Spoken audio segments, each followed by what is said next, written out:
My name is Matt Brown, and this is Watch This Instead for June 10th, 2011. I'm going to be talking about Super 8. Super 8 is about a bunch of kids who spend their summer making their Super 8 zombie movie when there's a massive train crash, which may or may not involve some big governmental conspiracy. Now, Super 8, I was a Spielberg kid. I was the defining Spielberg kid. Obviously lunatic in love with his movies all the way through my childhood and into my adulthood, but I was also that kid that was making the movies and making loving homages to Spielberg movies pretty much from the moment I could pick up a camera. I brought this was my high school baseball cap, and when my friends got this for me, they had the word Spielberg inscribed on the back. That is how much this guy meant to me and how much his films were a part of my life. So Super 8 is aimed straight at the warm, glowing red heart of me. In a way, that means I'm gonna be a little bit less forgiving to it than other people, because it's really trying for something very specific, which is it is trying to completely encapsulate my experience of growing up. It is an incredibly faithful duplication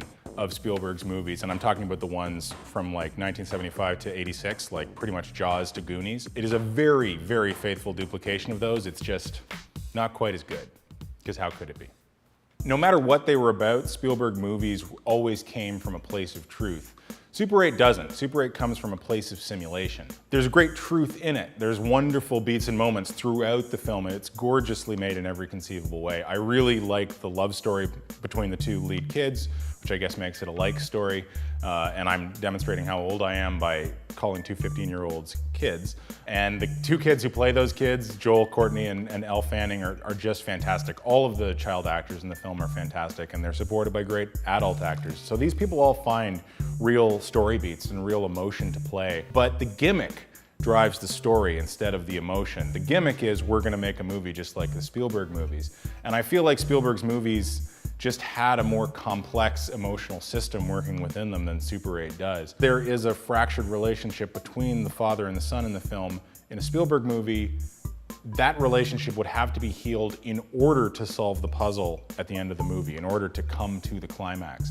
For example, in E.T., Dee Wallace and Henry Thomas have to begin to see each other's worlds in the same way in order to release E.T. and send him home. Something like that should happen in Super 8, and it doesn't.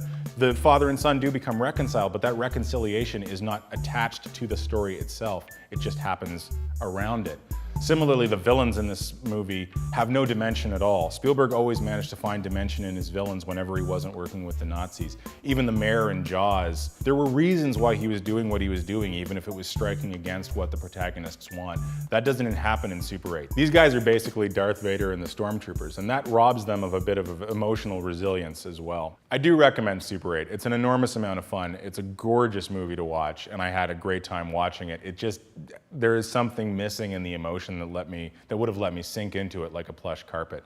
Instead, I'm going to recommend, and if it's going to be tricky for you to find it, but if you can, I recommend seeking out Raiders of the Lost Ark, the adaptation. This movie is amazing. I think it was completed around 1992 or 1993, but it was basically a bunch of teenagers who, like the kids in Super 8 and like me when I was a teenager, were in love with Steven Spielberg, and they decided to remake Raiders of the Lost Ark scene by scene. It took them about 6 years. You actually get to watch them grow up in the course of the movie because they play the lead actors too, with the exception of Marion, and they age from like 12 to 18 as the film goes on. It's not available on DVD professionally, unfortunately, but the underground video store in your city might have a bootleg copy. It's worth seeking out on those terms, or just look it up on the internet. There are certainly clips of it on YouTube, and for all I know, the whole thing's out there too. Also, once in a while, they tour the film around to various film festivals. I saw it at Sprockets here in Toronto about 5 or 6 years ago, and it was just amazing. That movie says more to me about being in love with Steven Spielberg,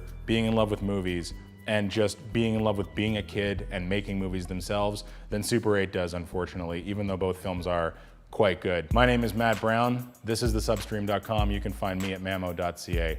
I'll see you next time.